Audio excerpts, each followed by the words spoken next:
an experienced point of view on this. Our good friend George Sedano joins us right now. Hall of Fame ballot, the voting, it all comes to fruition in just a little while. Would you let Clemens and Bonds in? Yeah, I don't think there's any question. Now, look, I'm in the unique situation here where I'm in the minority of, I just feel like let them all in. We all had the dead ball era in the early 1900s. There were some ridiculous statistics put up in the dead ball era for pitchers, and no one seems to worry about that, right? So I would go that far, and I would also say this, is if you wanted to do it this way, look at Roger Clemens and Barry Bonds pre-whatever timeline you feel they may have taken PEDs, right? They had a Hall of Fame resume at that point already. Right. Barry Bonds specifically was a 3-time MVP before he even got to San Francisco. So, with that said, there's no reason to not put him in. Why has the change happened? It seemed like everybody was so anti-Bonds, anti-Clemens, and now the time rolls around, it's like, well, maybe I don't feel the same way. Because it's boring with a bunch of 20 home run guys out there. I guess it might have been. What was the moment that's changed the writers' thinking? Can you figure it out for us, George? Well, there was just a change of the guard, basically. Some of the old guard is out. Some of the new guard is in, the analytics types, the more progressive thinkers, just people who are a little more empathetic, right? And just can reason, right? Because here's the other part of this.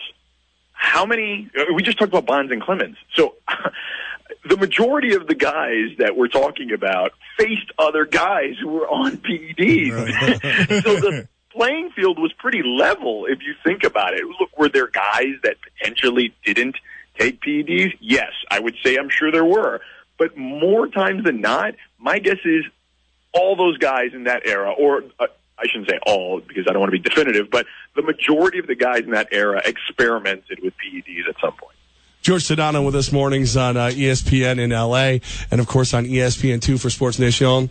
And last time we had you on, you told us to pump the brakes. Don't get too excited about the New York Knicks. Is there any chance you could tell us to pump the brakes and not get too upset about the New York Knicks now? No. Turmoil, man. I mean, you know this. This isn't new. I feel like we went through this last year too, right? Where this team was, had a great stretch run early in the season, and then there was a point in where everything just kind of fell flat on its face. And that's where we're at again.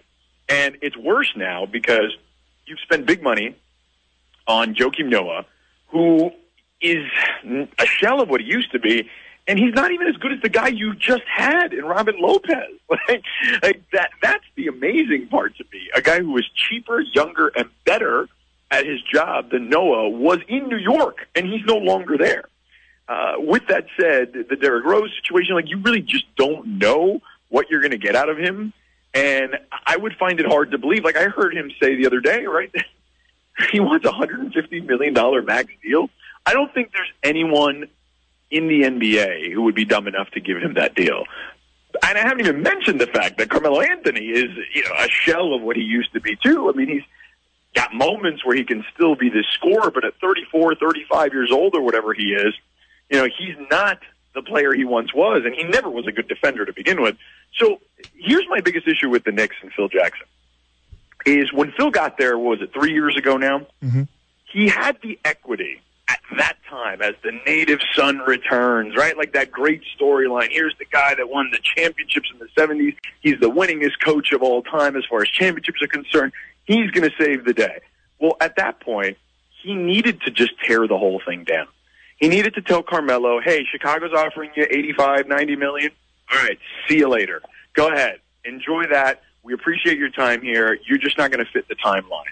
And then build around Porzingis. That's what they should have done at that point. But James Dolan, as meddlesome as he is, got involved, and Phil, his ego gets involved too, and he thinks, I can make it work with Carmelo. I can make it work with anybody. I made it work with Kobe and Michael. Yeah, except Kobe and Michael were young pups when you got them. They weren't a formed player who's not going to change the way he plays like Carmelo was. So this thing was doomed from the beginning when he didn't let Carmelo walk, kind of like what Pat Riley just did with Dwayne Wade, man. It's tough, but Pat Riley said, I'm not giving Dwayne Wade the Kobe Bryant contract.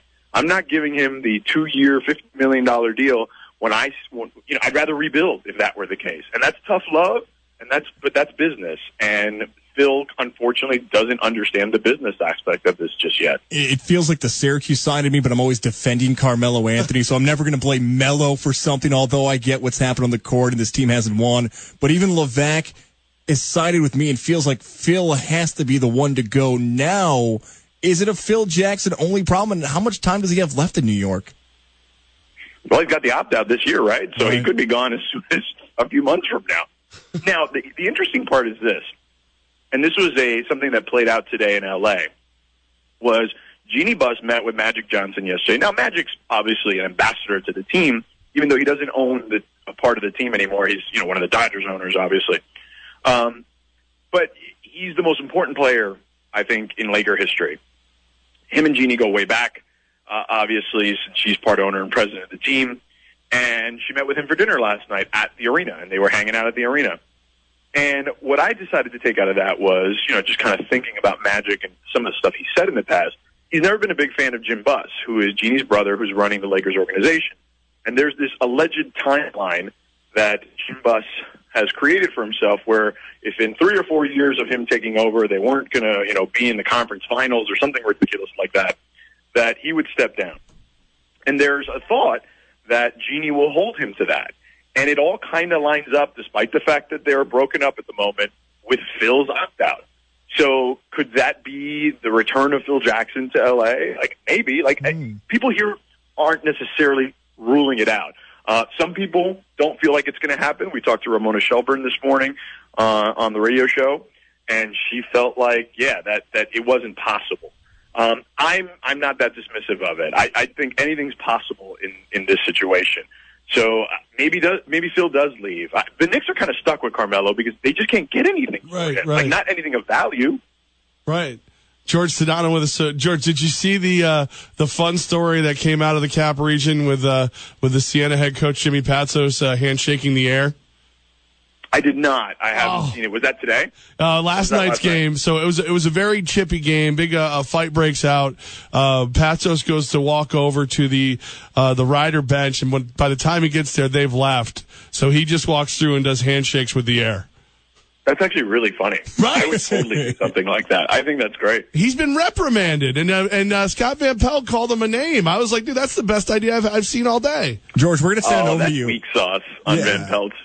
Van Pelt is like a college basketball purist, though, so I'll give him that. But I think that's hilarious. I wish I would have seen that. Yeah, we're going to, Gaz is going to send it over to you soon. You'll make sure to enjoy it. George, you're too good to us here in the Capital Region. Thank you so much. We know you're a busy guy. Thanks for taking the time with us today. You got it, guys, anytime, and I'm sorry that I was late. I was on the phone. I didn't hear the other phone, so I apologize. Are you, one question, are you going to be in Houston for the Super Bowl? I am. Well, then Gaz will buy you a drink to make up for it. It'll be All perfect. Right, sounds good, guys. All right, Sedano, we love you, man. Take care.